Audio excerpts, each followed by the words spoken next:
Good morning, my friends, and thank you for joining me for this edition of Facebook Live. It is Tuesday, and I hope you guys are doing well. Hope you had a wonderful Monday. My Monday was great, actually. I got to go home a little bit early. When I say early, I think I left here at 5:30, which is great. Got home, had a wonderful meal with Montgomery and Dina, and that was good. I can't remember what I had to eat. I think I had some leftover Indian food, which is my favorite type of food. And so I had that. And then, of course, I had some red licorice, which I have a lot of because of my birthday celebration. Many of you brought red licorice for me. That was great. And then I think I had a couple apples, and Dina and I watched a couple shows on TV. A couple of the shows we're watching, we found some interesting shows on Christ because we now have Hulu. I believe it's Hulu. And we still have Netflix, but we're doing more than Netflix. We're looking for things that have to do with the life of Christ, on YouTube and Hulu and PureFlix. We like all these other programs. And so, my friends, there's so much on Netflix, and there's so much good, and there's a lot of bad too.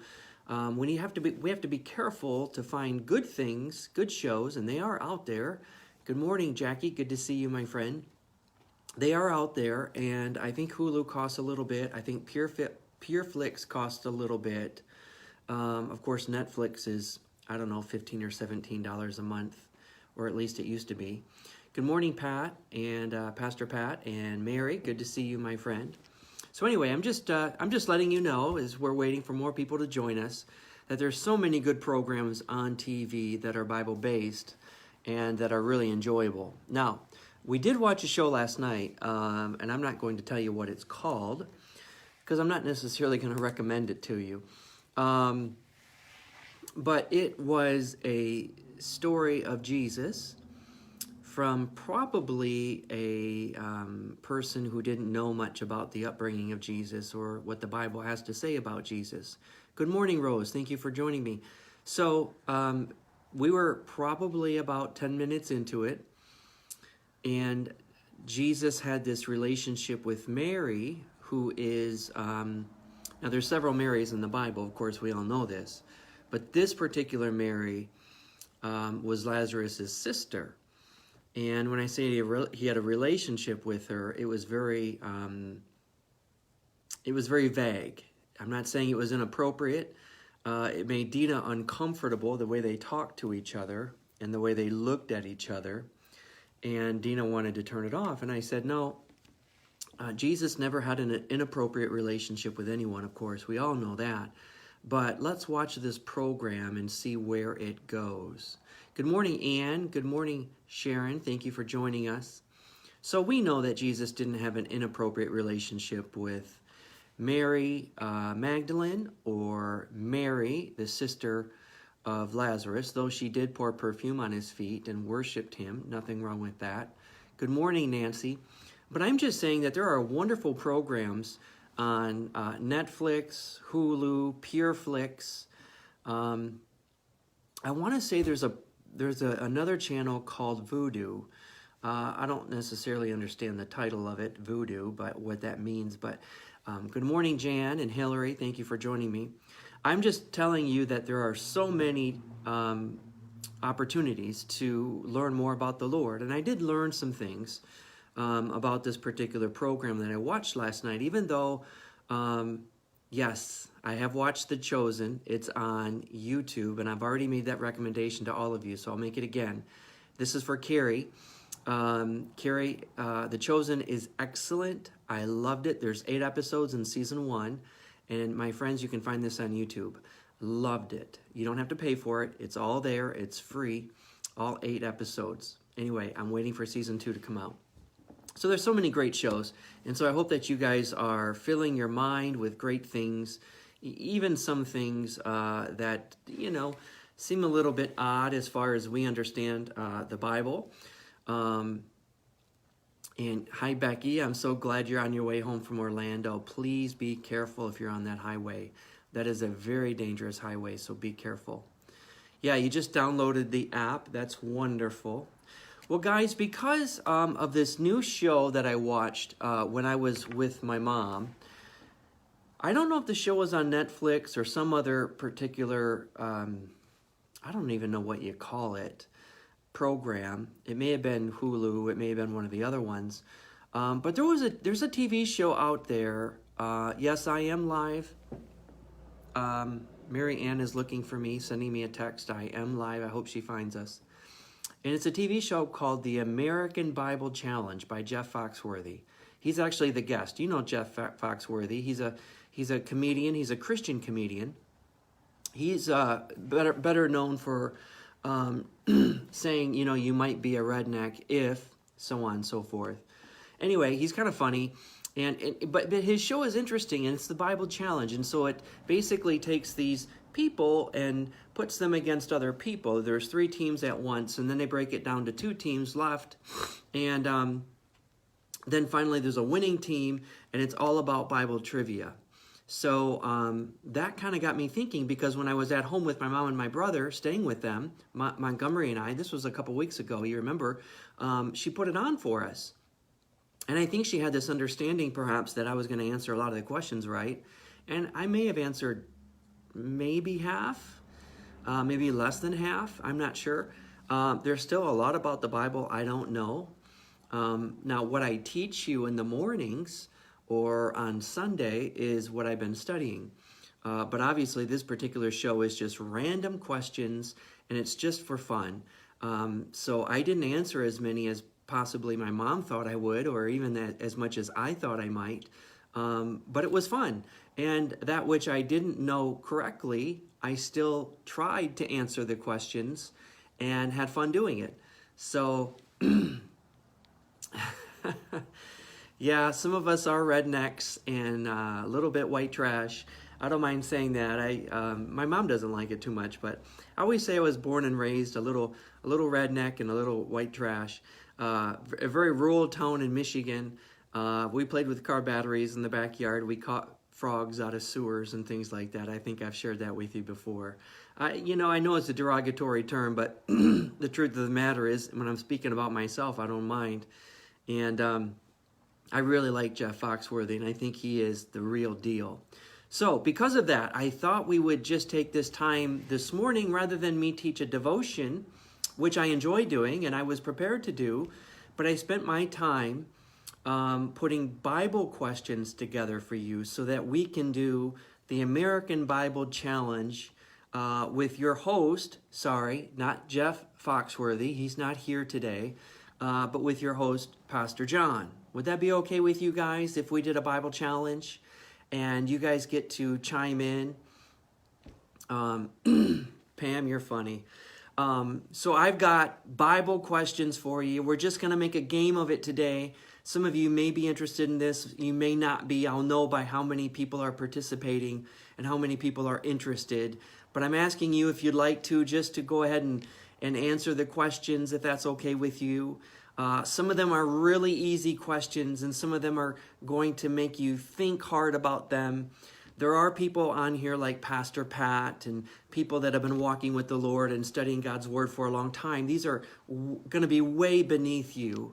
But I wanted to make sure that I answered, or I asked questions that were, some were difficult and some were simple, so everybody could feel, no matter where you are in your Bible knowledge, that you would get a good crack at all of these. Good morning, Jay. Good to see you. Waving back at you today. Lynn, couldn't find me, but good morning. I'm glad you finally found me. I got on right at 11. Mary Ann is having a hard time finding me too, and I'm not sure why. But I'm waving back at you, Lynn. So, Lynn, we are doing Bible trivia today. And I may do this from time to time if you guys like it, okay? If you don't like it, I can always do devotions. I don't mind. I like teaching. But this is a Bible trivia game, so I ask you to put in your answers just as soon as you can. There is a bit of a lapse. So what I think I'll do during that lapse is probably maybe talk about the question a little bit. or tell you why the answer is the answer. Okay, would that be okay? All right, here we go.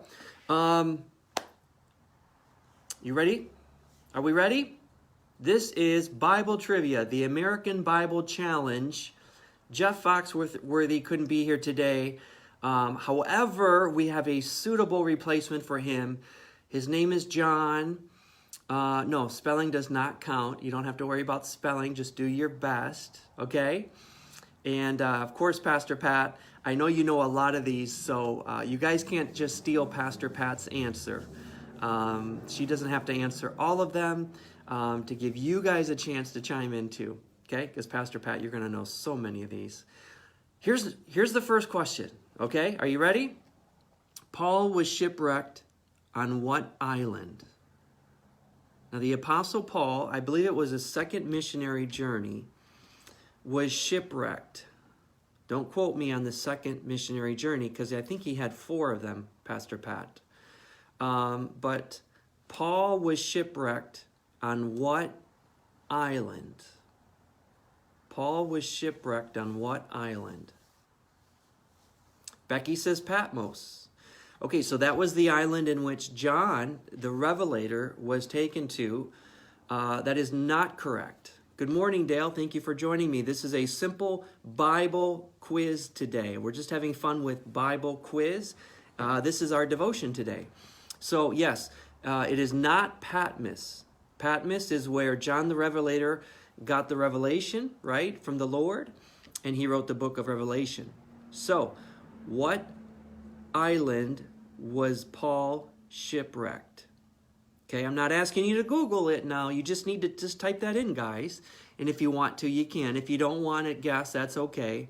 It was the island of Malta. There you go, Pastor Pat. You're right. Paul was shipwrecked on what island? It was the island of Malta. Oh, and by the way, we have a Bible quizzer with us this morning. His name is Michael Stanton. And maybe on Facebook you saw him. He won it looked like a medal or an award of some sort from his last Bible quiz. We've got, 7 or 8 Bible quizzers from our church. And so, Michael, you've joined us for Bible quizzing. This is the American Bible Challenge. However, Jeff Foxworthy couldn't be here, so I'm filling in. Next question. Who recognized Jesus as the Messiah when he was presented at the temple as a baby? Who recognized Jesus as the Messiah when he was presented at the temple as a baby? Please give us your answers. Who recognized Jesus when he was presented to the temple as a baby? I am waiting for your answers. Nope, it wasn't Peter. Good try. Becky says Simeon. Good job, Becky. Good for you, my friend. Simeon, remember, he had waited to see the Lord's, how did he word that, Pastor Pat? The Lord's sovereignty or the Lord's, I forgot what it was. But anyway, the Lord's glory. Maybe he had witnessed the Lord's glory. He held the child, actually. And now he said that he could go and depart and be with the Lord, because finally this prophecy that was given to him has been fulfilled. He got to see the Lord's anointed. Marianne, thank you for joining us. I've been on since 11. I'm sorry you couldn't find us. We are doing Bible trivia today. Question number 3. After Jesus fed the 5,000, how many baskets were left over? After Jesus fed the 5,000, how many baskets were left over? One of the wise men, yep, but his name was Simeon. Yep. Some of your questions will come in a little bit later, and that's great. That's okay. Mary Ann answered correctly. I'm sure a lot of you know this one. After Jesus fed the 5,000, there were 12 baskets left over. Pretty close, Hillary. Becky, you're right too. 12 baskets were left over. Good job, everybody. All right, you ready for the next question? In the Gospel of Mark, how does the Virgin Mary learn of her pregnancy? In the Gospel of Mark, how does the Virgin Mary learn of her pregnancy?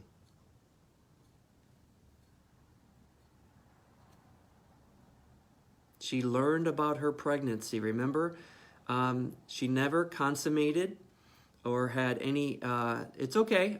We accept wrong answers. Hillary says an angel.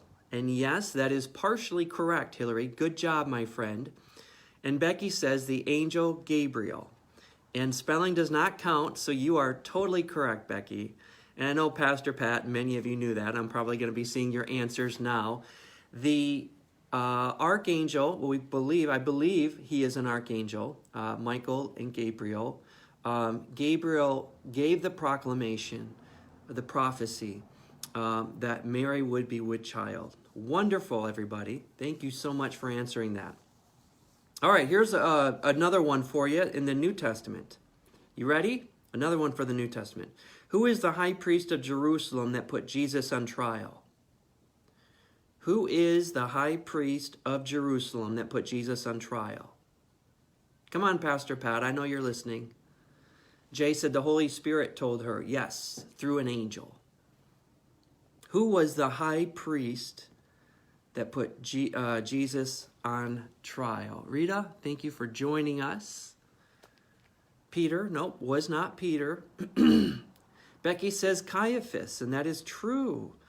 Caiaphas was the high priest that year that put Jesus on trial.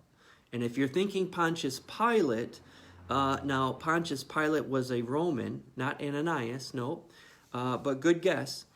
Pontius Pilate was a Roman, and he was the one who, under the pressure of the people, commanded Jesus to be crucified. But he did say, I wash my hands of this, so I don't think it helped him much. Okay, next question. According to the Gospel of Matthew, where does Jesus give his first public sermon? According to the Gospel of Matthew, where does Jesus give his first public sermon? Think back to Matthew. I'll give you a hint. Chapter 5, 6, and 7, I believe. Where does Jesus give his first public sermon, as far as we know?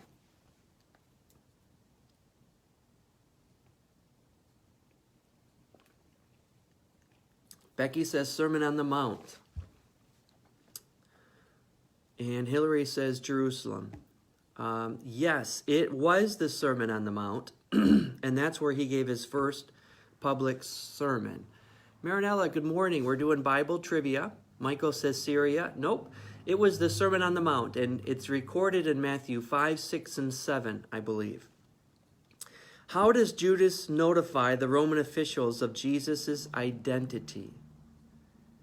How does Judas notify the Roman officials of Jesus' identity?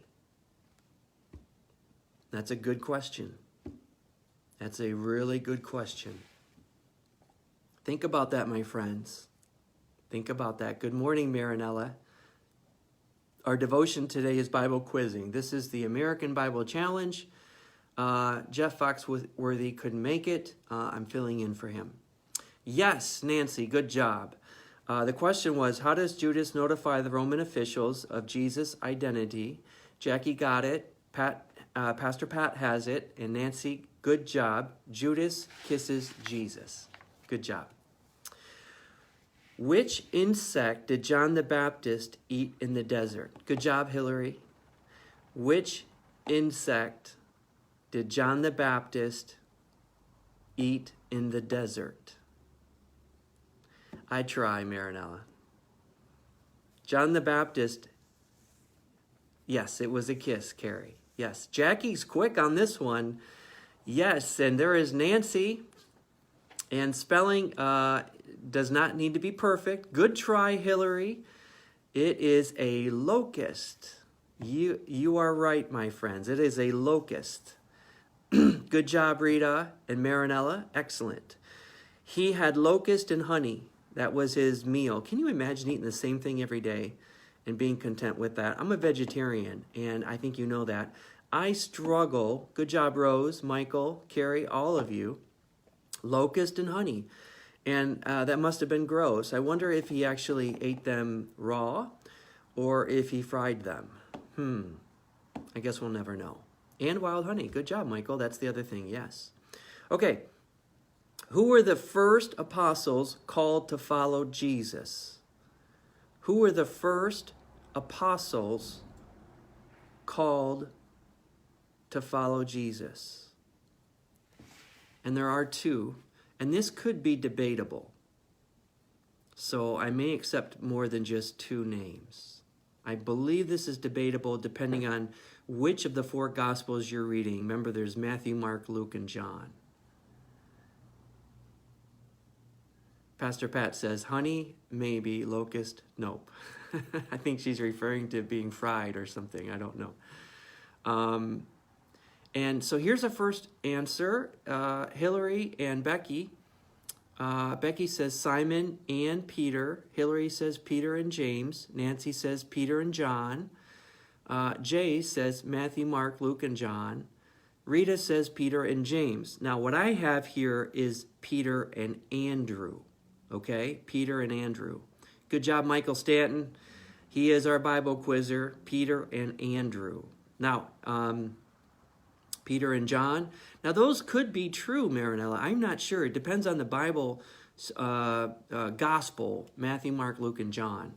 I know that Andrew introduced Peter to Jesus. Andrew was one who often brought people to Jesus, but there's another account in which Jesus came to Peter and got on the boat. Remember, he said, cast down your nets, and they caught a great catch. All right. Who wrote the book of Revelation? Who wrote the book of Revelation, my friends? Remember, it's okay if you're not right. Just take a guess. Who wrote the book of Revelation?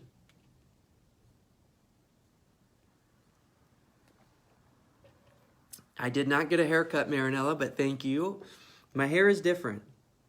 I am not using as much gel because I've been told not to. So, and I won't tell you who told me not to. I know you know. Someone said John wrote the book of Revelation. Hillary says Matthew. Jackie says John. Nancy said John and God, of course. And Pastor Pat Devers waited for everyone else to chime in before she did because we know she knows most of these answers. She's been to seminary. And Pam says John the Beloved. Most of you have said John wrote the book of Revelation, and you are correct.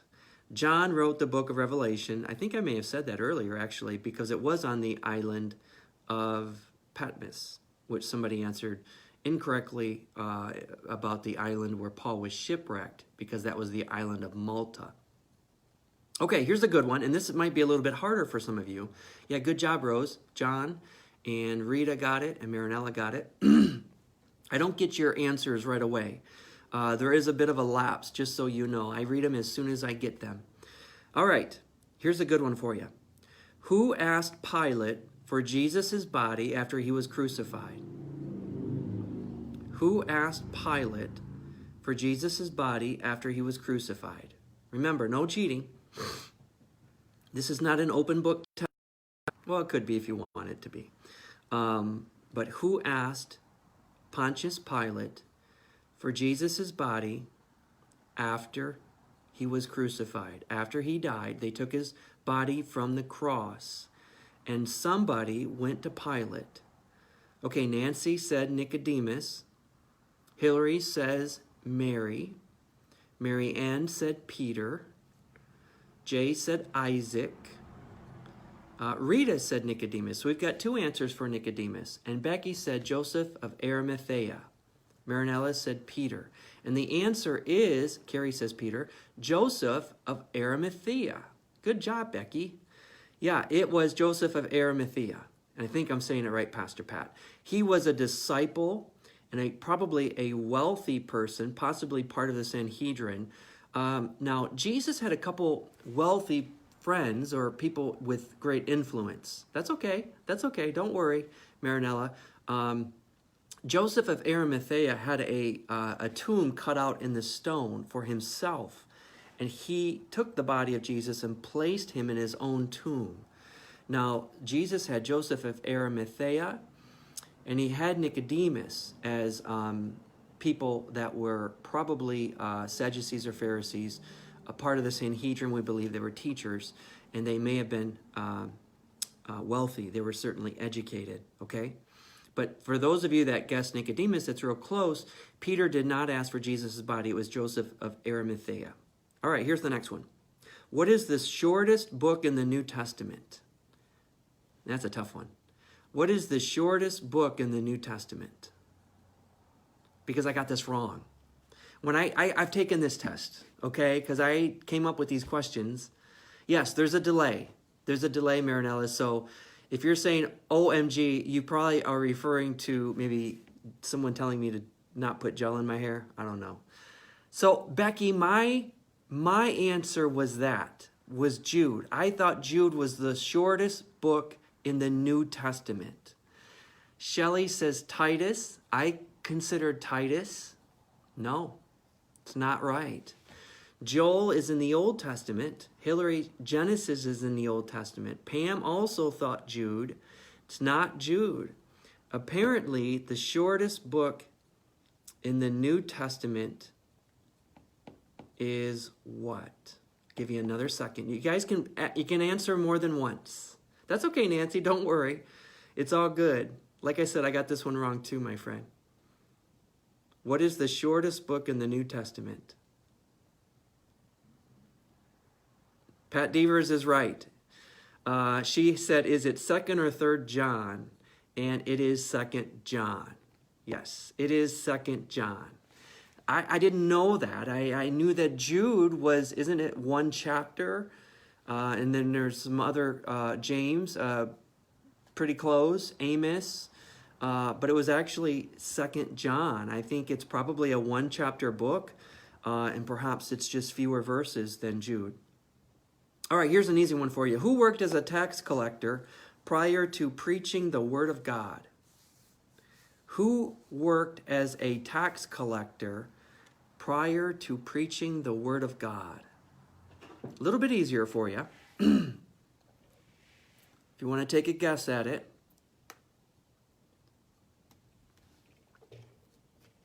Nancy says Matthew. Becky says Matthew. Hillary says Zacchaeus. Boy, that's a really good answer, Hillary. That's not the one I'm looking for, but you're right. He was a tax collector. Mary Ann says Matthew. Jay says John. And Pastor Pat says Matthew. Carrie says Matthew. The answer is Matthew. He was a tax collector, but I think we need to give an honorable mention to Zacchaeus. Shelley, yes, it's Matthew. Good job, everybody. Matthew was a tax collector and worked actually for the Romans, of course, collecting taxes from his own people, and they were often considered dishonest and wealthy because they were tax collectors, oftentimes collecting more money than they needed to line their pockets, if you will. So this is a man who gave his heart to Jesus and, of course, preached the gospel. Okay.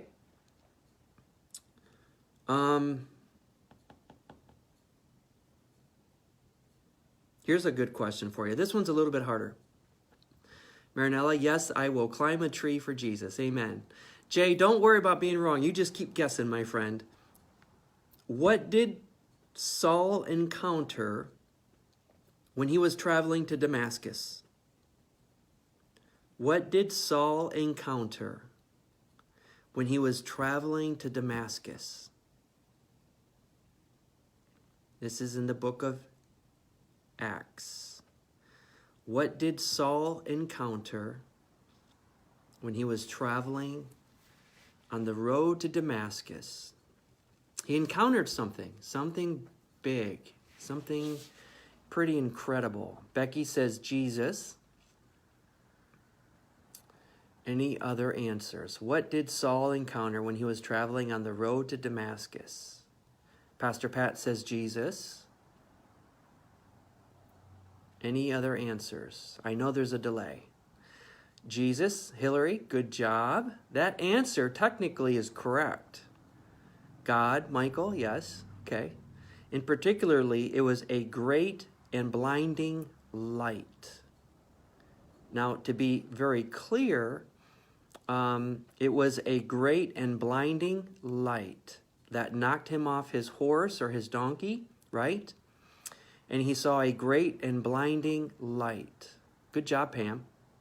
And blinding because he turned blind. And he said, that is he, a voice said, Saul, Saul, why do you persecute me? And he replied, who are you? Jesus? Yes, I am Jesus who you are persecuting. Now go to, what city? And I will show you what you must do. To the house of Simon the tanner? I don't know. I'm confused, and I'm probably confusing you, so I apologize. Anyway, yes, your answer, Jesus, was correct. It was a bright light, and it was Jesus. Good job, everyone. Now, a little bit tougher. All right, there's 12 tribes of Israel. We all know that. 12 is a very important number in the Bible. But what tribe is Paul from? Paul wrote 2/3 of the New Testament. This particular person we're talking about, Saul, his name was later changed to Paul. But what tribe was Paul from? Okay, he was from one of the 12 tribes. What tribe was Paul from? Good morning, Julie and Bill. Thank you for joining us. This is Bible trivia today. Jackie said Levi. Marty says Benjamin. There is Marty chiming in. I like to see new faces here. Somebody already liked his answer. I'm going to let a couple more people answer. Hillary said Levi. It's a good answer. It's not correct. Jackie and Hillary, Levi is very close. It's not right. Rita asked about Levi, the tribe of Levi. That is not correct. Give a couple more seconds. I know there's a delay. You've probably already answered this question, and I just haven't gotten your responses yet. The last one I got is Rita, who said Levi. All right, it was Benjamin, and Marty was correct. Good job, Marinella. I got yours. Rita, yep, you're right. It is Benjamin. Saul, whose name was changed to Paul, was from the tribe of Benjamin. Good job, Rita. All right. Let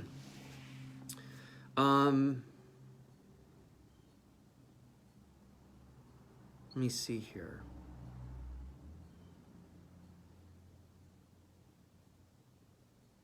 Here's a good question. Which gospel is written by a doctor? Which of the 4 gospels is written by a doctor? Dale is on here, Pastor Dale Munsell. Good to see you, buddy. Thank you for joining us. Benjamin, but I didn't know what the question was because I just got on a second ago. Well, you were right. So here's the question. Which gospel is written by a doctor? Marty Lewis says Luke. Hillary says John. Jackie says Luke. Julie and Bill says Luke. Kelly DeGoria, we are doing Bible trivia this morning. Good morning, my friend. Nancy and Rita say Luke. You guys all think Luke is a doctor? Really? Which gospel is written by a doctor?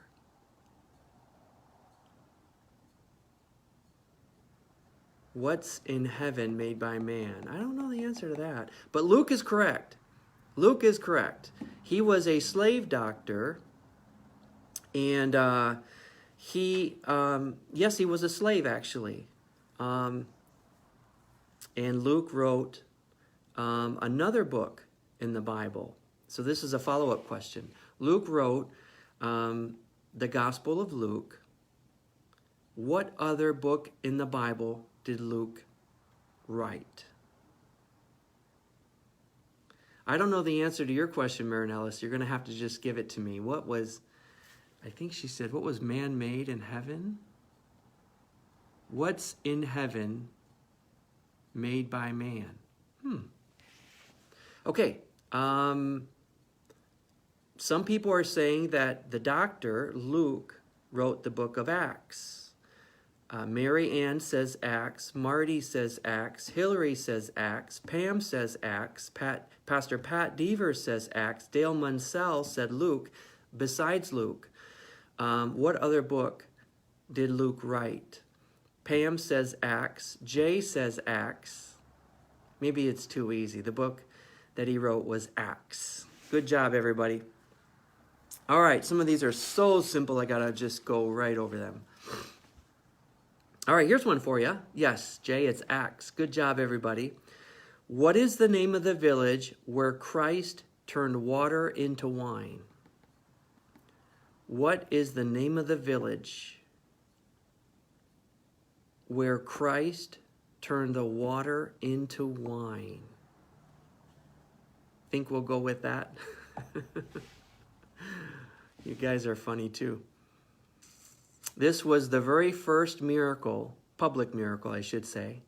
Rita says Cana. Marty says Cana. Some of you are following suit. And I know that this is one that you've known probably for a long time. Pastor Pat says Cana. And Marinella says nails hammered into Jesus' hands and feet. Yes, absolutely. That makes perfect sense. And Hillary says Cana. Good job, everybody. Yes, it's Cana. Cana was the first miracle, public miracle, that Jesus probably did in front of his disciples, at least we believe. Okay, how many people boarded Noah's Ark? We're going back to the Old Testament now, my friends. Good job, everybody. I see your answer there, Julie. Just got it. Pam, Cardinal, got it. Marinella just got it. I know you answered it before I told you the answer, but there is a delay. So I just can't wait for everyone to chime in. Sometimes I think you're probably typing at the same time, and then it just takes some of you longer to process. How many people boarded Noah's Ark? Oh, wow, Pastor Pat says, seems like some people are getting questions early. I'm seeing answers before I hear a question. That is really interesting, Pastor Pat. I didn't know that. Okay, thank you for letting me know. Whole bunch of people are saying 8. Rose says 8. Hillary says 20. Becky said 8. Pam, Michael says 8. I apologize for the delay, but let's just continue with the spirit of fun. How many people boarded Noah's Ark? Noah and his family. Yes, that's technically true. And Marianne says 8. Well, if 8 is the popular answer, it must be true. 8 is correct. 8 people boarded Noah's Ark. And there were 8 people. Yes, that is correct. All right. Let me see if I can find one a little bit harder. Yes. Good job, everybody. Delays are pending on your connection, Marty Lewis says. He would know, and that makes sense. Okay, here's one. A little bit harder, okay? We're going to get a little bit harder here. Again, it doesn't matter if your answers are wrong, just still try. What did Joshua command to stay still? We're sticking in the Old Testament here. What did Joshua command to stay still? I got this one wrong. What did Joshua command? I'm glad you're enjoying it. That's good. Dogs. Yeah, dogs do count. Marty says the sun stood still. Becky said the sun stood still. The question is, what did Joshua command to stay still? Pam, Becky say the sun, S-U-N. Marinella says don't know. The sun is a popular answer, though. Pastor Pat says the sun. Hillary says the sun. I told you I got this one wrong. So, I have not seen the correct answer yet. The correct answer has just popped up. The sun and moon. Good job, Julie and Bill and Mary Ann. And Pastor Dale, I said the sun as well. I agreed with you and Pastor Pat. We believe that that God held the sun to stand still. But according to my research, and you guys can look this up later, correct me if I'm wrong, it was the moon and the sun. I'm glad you're enjoying this, Carrie. This is different, right? Something fun, something different to do. We'll continue if you guys don't mind. So I need somebody to research this when we're finished and let me know. Joshua commanded the sun and the moon to stand still. I answered only the sun, but apparently it was the sun and the moon. Okay. Again, some really, really easy ones. I want to skip over them.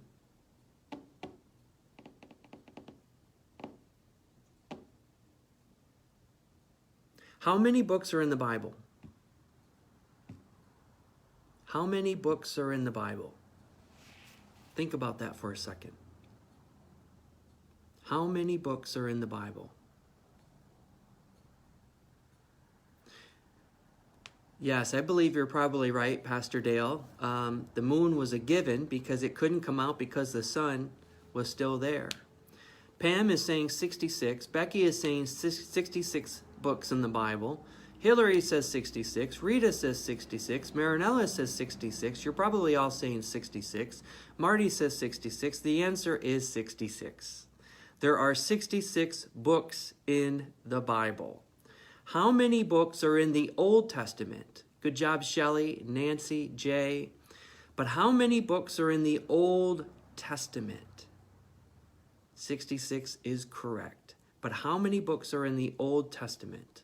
I did not know the answer to this one, even though I taught it not that long ago. I taught it a few weeks ago in a Wednesday night Bible study, and I had already forgotten. How many books are in the Old Testament? Mary Ann says 39. Marty says 39. Becky says 39. Nancy and Hillary say 39. Shelley says 37 with a question mark. Marinella says 39, but we have a popular answer here with 39. The answer is 39. The answer is 39 books in the Old Testament. I had to guess, and I think I said 36, but it is 39. All right. I taught on this a little while ago. No worries, Shelley. A couple weeks ago, I spent time in my morning devotion. If you weren't with us, that's okay. 39, or Pastor Dale says 27 in the New Testament. How many plagues are in Exodus? I taught on this, maybe last week or the week before. How many plagues are in Exodus? How many plagues are in the book of Exodus in the Old Testament? I'll give you a hint. It has to do with Pharaoh. The first answer has come in. The second answer has come in. The third answer has come in. Marty, Becky, and Shelley and Rita all say 10. Marinella says 10. Mary Ann says 10. Nancy's not sure. How many plagues are in the book of Exodus? It is 10. Hillary says 14, which is very close. Pastor Dale says 10. It is 10. There are 10 plagues in the book of Exodus. And then finally, after the 10th plague, Pharaoh began to let God's people go. All right. Boy, this one's really hard. I'm not even going to add. I'm going to read it to you, but I think it's too hard. What are the 10 plagues in order from Exodus? And I'm not going to ask you to type that in there. I'm just going to read it to you because it's a hard one. I taught on this a couple weeks ago. Blood, frogs, lice, or gnats, flies, livestock, boils, hail, locusts, darkness, and the killing of firstborn children.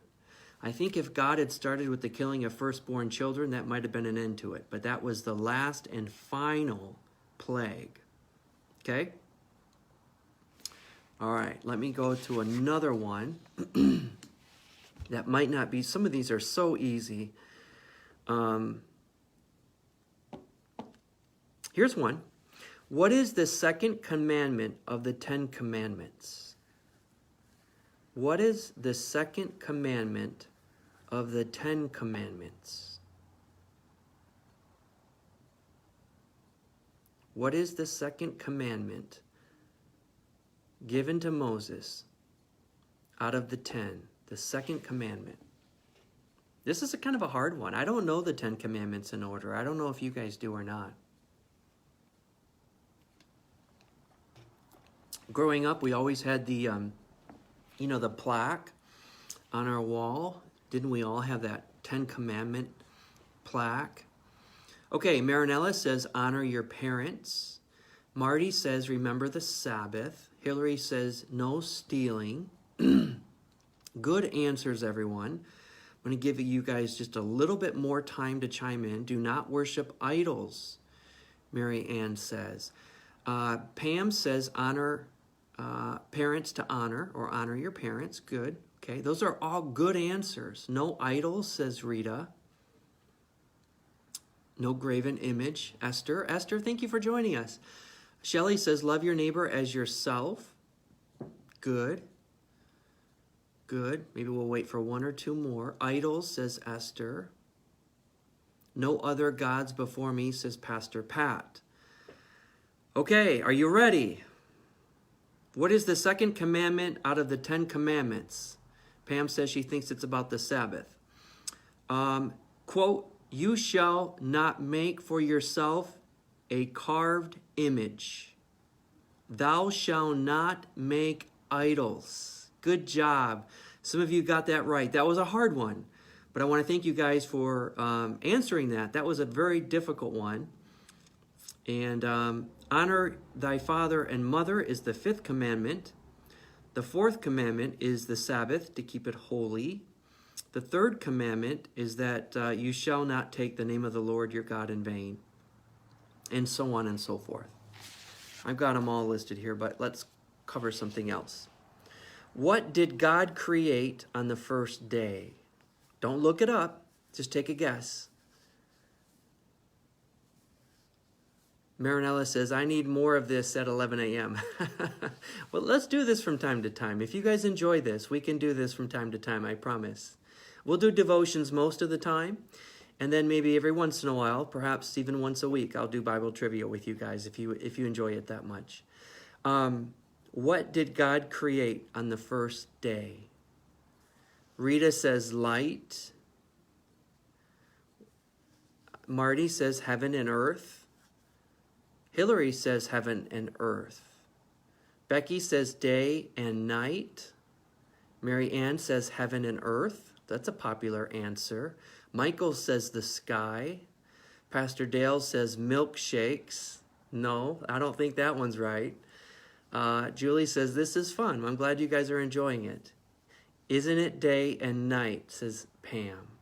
Pastor Pat says light. Nancy says light and darkness. What did God create? What did God create on the first day? Good job, everybody. Those are wonderful answers, but they're not all correct. What did God create on the first day? Light. Good job, Shelley. Just light. Not necessarily darkness, because remember, darkness was already there. Hillary's enjoying it too. I'm glad you guys are enjoying this. Someone else said heaven and earth. Rose said heaven and earth. And he began creation light second day. Yeah, light is the answer, according to my report here on the first day. Okay?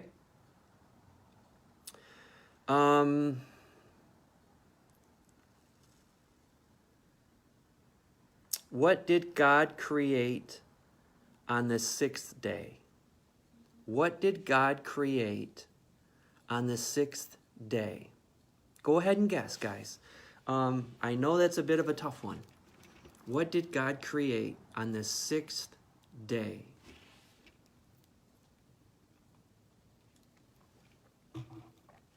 What did God create on the 6th day? Oh, is Rita a pastor? Pastor Rita is my friend. Cool. That's awesome. Marty says man. Hillary says animals. Becky says man. Pam says man. Nancy says man. Chad DeLille, thank you for joining us, buddy. Marinella, animals. Michael says man. What did God create on the sixth day? So many good answers. And I think every one of you are correct. He created land, animals, and humans. Oh, okay. Rita says, I'm not a pastor. It is Chrissy, Esther's friend. Got it. Okay. Yes, Chrissy, I know you. The name Rita in front of you confused me. Good to see you, Chrissy. Hope you're having a good morning, my friend. Thank you for joining us. Yeah, on the sixth day, God created land, animals, and humans. Good job, everybody. What did God create on the seventh day?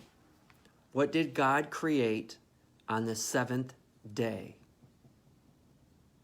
I'm going to give you some time to think about this one. This may be a little bit tough. Good job, Jay. You're right. God created man on the sixth day. What did God create on the seventh day? No cheating. Mary Ann says he rested. Becky says Sabbath. Marty says rest. Chrissy says Sabbath. Hillary says man. Becky says rested. What did God create on the seventh day? Esther says Shabbat. Shelley says rest. What did he create? Pastor Dale says nothing. He rested.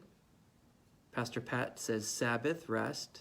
All of you are in agreement that did God rest on the seventh day? I thought it took God 7 days to create everything. So did it really only take 6? Michael says he rested. Jay says he rested. Marinella says he rested and there was peace. Yes, it took God 7 days, but he rested on the 7th day. It's a little bit confusing and a little bit misleading. God created maybe the Sabbath. So if you wanted to be maybe literal, he created on the 7th day, the Sabbath, an example for us to rest. Yes, and football is an American sport, but it goes along with my Sabbath, which is Sunday. Now,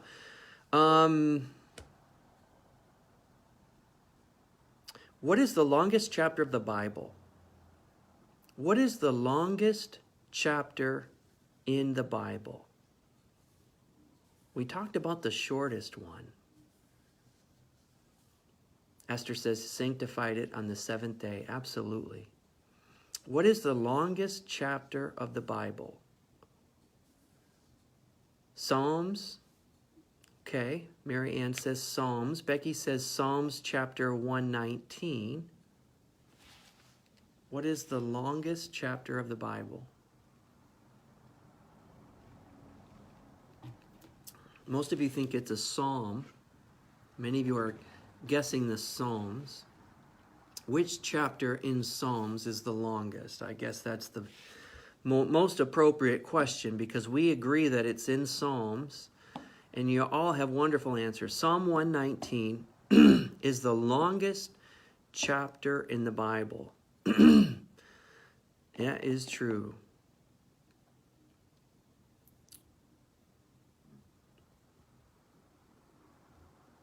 All right. What is the last book of the Old Testament? What is the last book? Don't worry about texting fast. We're just having fun with this. Somebody looked it up. That's okay. Yes, those are good. Psalm 119. So Pam, it would be chapter it would be chapter 119 in the book of Psalms. What is the last book of the Old Testament? Becky says Malachi. Hillary says Amos. Chrissy says Malachi. Marinella says the shortest is 117. Is that the shortest book in or chapter in Psalms? That's interesting. I didn't know that. My friend calls it Malachi or Malachi. That's what he calls it, Malachi. Esther says Malachi. A nice Italian boy. Malachi. Pastor Pat says Malachi. Good job, good job. Those are pretty popular answers. And it isn't Malachi, it is Malachi. And Marinella, you're correct. You're all correct. It is Malachi. Malachi is the last book of the Old Testament. Who was the first murderer in the Bible? Who is the first murderer in the Bible? It's okay, Marinella. We're not judging for spelling. A lot of your spelling is incorrect, guys. And mine would be too, so don't feel bad. Who is the first murderer in the Bible?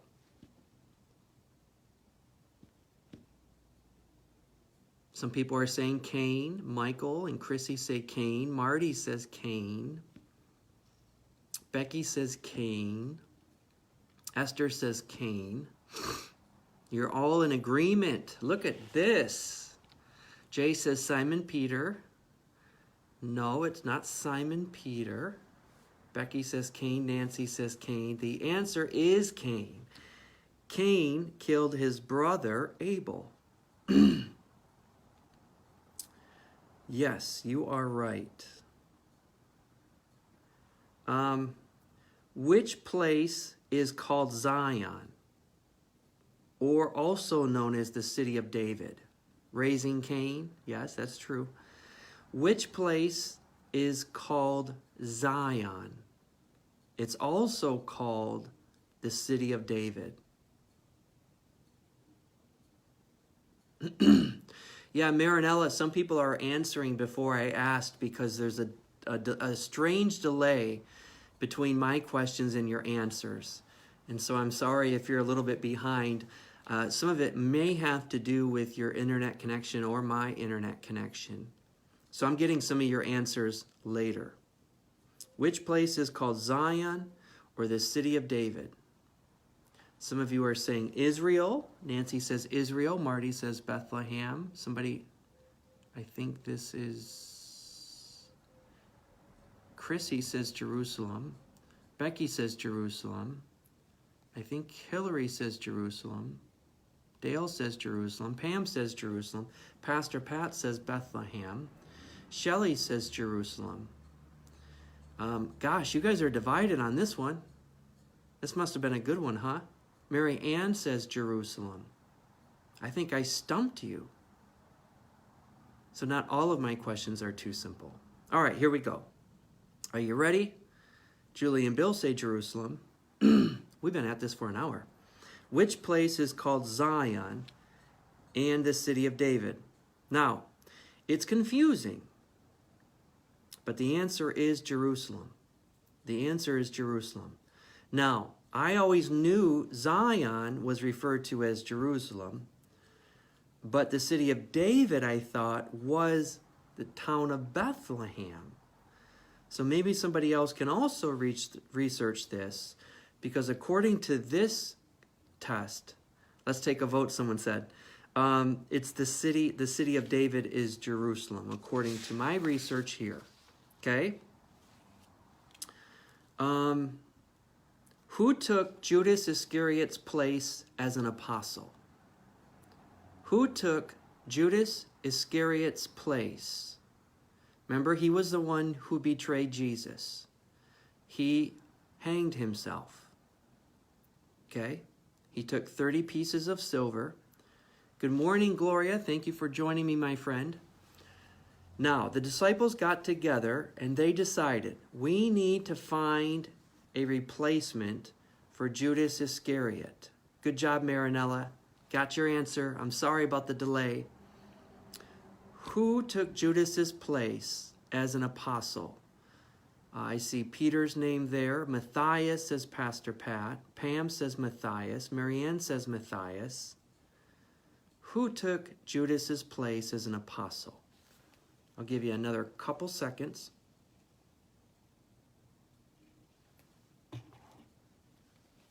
Marinella says Simon.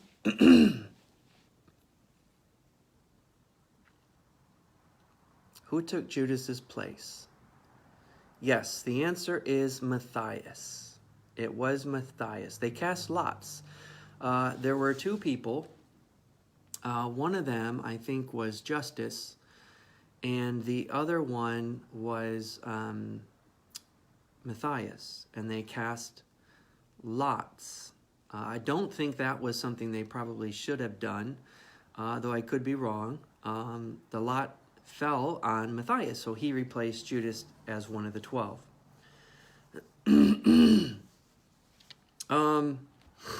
Let's see. How about I ask one more question before we close?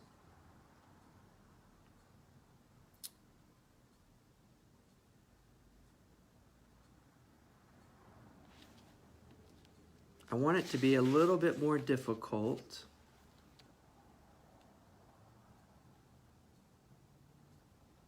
Here's one for you.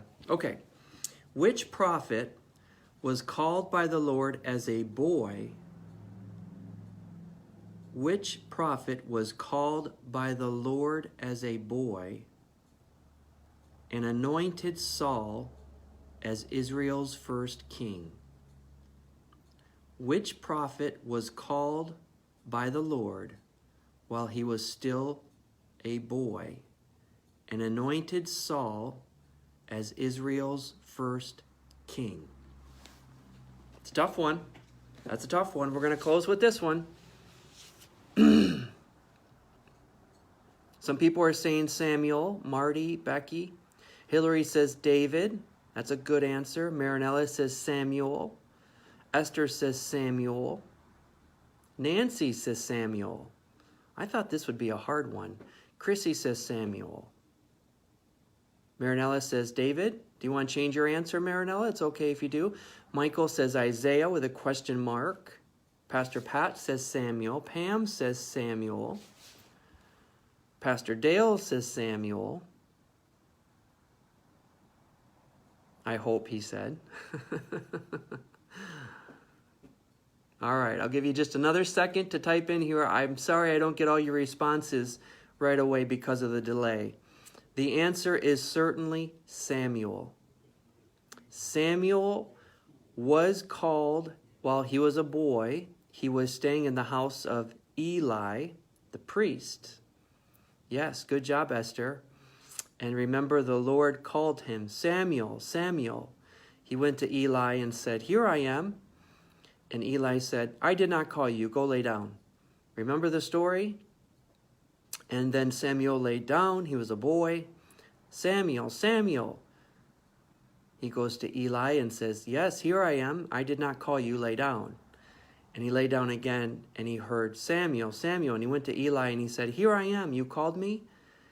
And Eli said, "The Lord must be calling you. When the Lord calls you, say to the Lord, 'Speak, your servant is listening.'" And then Samuel heard his voice again, "Samuel, Samuel, here I am, your servant is listening." And the Lord spoke to Samuel. It is a great book. What was Samuel's mother's name? You want to close with that one? This is such fun. Thank you so much. Keeps the old brain working. Love it, Pastor Pat. I'm glad you enjoyed it. We'll do it from time to time. What was Samuel's mother's name? Guys, that's a great question. What was Samuel's mother's name? You want me to answer? You guys already know it. It's Hannah. Samuel's mother's name was Hannah, and she knew that the Lord had set him apart to do a great work. In fact, Samuel, from my research, is the only man who is all three things: a priest, a judge, and a prophet. Only Samuel is a priest, a judge, and a prophet. Good job, everybody. You did wonderful today. I just want to thank you for joining me and, having a little fun. And these are fun questions. I'll do this again with you again. Maybe we can do it once a week, okay? I love you guys. Have a great day. Today is Tuesday, so make the most of it. Be safe. And remember to encourage somebody and speak about your faith. Given an opportunity today, tell the world how much you love Jesus. I'm glad you had fun. Have a blessed day, everybody.